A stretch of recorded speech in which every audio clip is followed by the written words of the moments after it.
آپ صلی اللہ علیہ وآلہ وسلم نے خدا سے مدد مانگی تھی۔ خدا اپنے رسول اللہ صلی اللہ علیہ وآلہ وسلم کو کیسے مایوس کرتا۔ اس کے علاوہ مدینہ کے اندر مسلمانوں کی عورتیں اور بچے دن رات اپنی کامیابی اور نجات کی دعائیں مانگتے رہتے تھے۔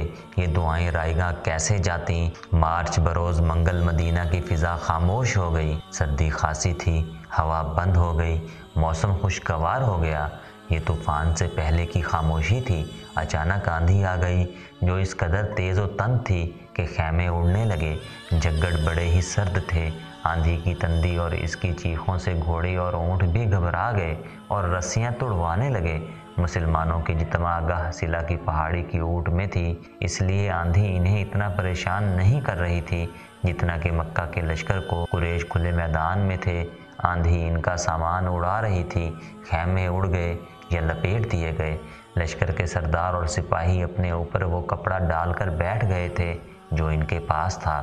ان کے لیے یہ آندھی خدا کا قہر بن گئی۔ اس کی چیخوں میں قہر اور غضب تھا۔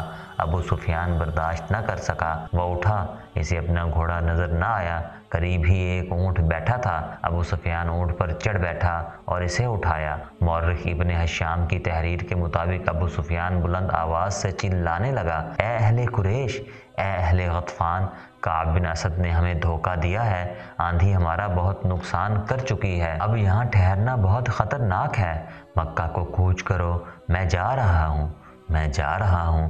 اس نے اونٹ کو مکہ کی طرف دوڑا دیا۔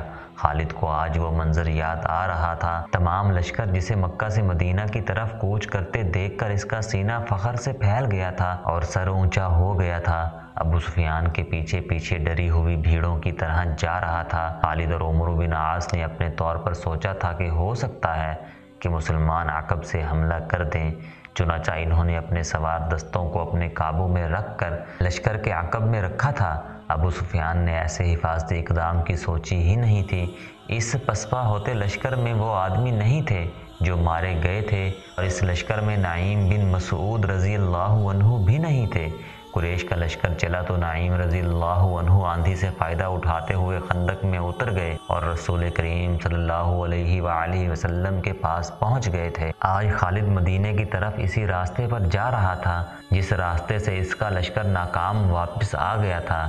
اسے شیخین کی پہاڑی نظر آنے لگی۔ آندھی نے تاریخ اسلام کا رخ موڑ دیا۔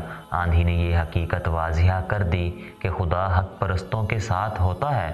رسول خدا صلی اللہ علیہ وآلہ وسلم کے دشمنوں کی پسپائی تنکوں کی مانند تھی جو آندھی میں اڑے جاتے ہیں اور انہیں ایک دوسرے کی خبر نہیں ہوتی۔ خالد کو یہ پریشانی لاحق تھی کہ مسلمان تعاقب کریں گے، لیکن مسلمانوں نے تعاقب کی سوچی ہی نہیں تھی۔ اس آندھی میں تعاقب اور لڑائی مسلمانوں کے خلاف بھی جا سکتی تھی۔ جس دشمن کو خدا نے بھگا دیا تھا، اس کے پیچھے جانا دانش مندی نہیں تھی۔ البتہ رسول کریم صلی اللہ علیہ وآلہ وسلم کے حکم سے چند ایک آدمیوں کو بلندیوں پر کھڑا کر دیا گیا تھا کہ وہ دشمن پر نظر رکھیں۔ ایسا نہ ہو کہ دشمن کہیں دور جا کر رک جائے اور منظم ہو کر واپس آ جائے۔ آندھی اتنی مٹی اور ریت اڑا رہی تھی کہ تھوڑی دور تک ہی کچھ نظر نہیں آتا تھا۔ بہت دیر بعد 3-4 مسلمان گھڑ سوار اسی جگہ سے خندق پھلانگ گئے جہاں سے اکرمہ اور خالد کے گھوڑوں نے خندق پھلانگی تھی۔ وہ دور تک چلے گئے، انہیں اڑتی ہوئی گرد اور ریت کے سوا کچھ بھی نظر نہ آیا۔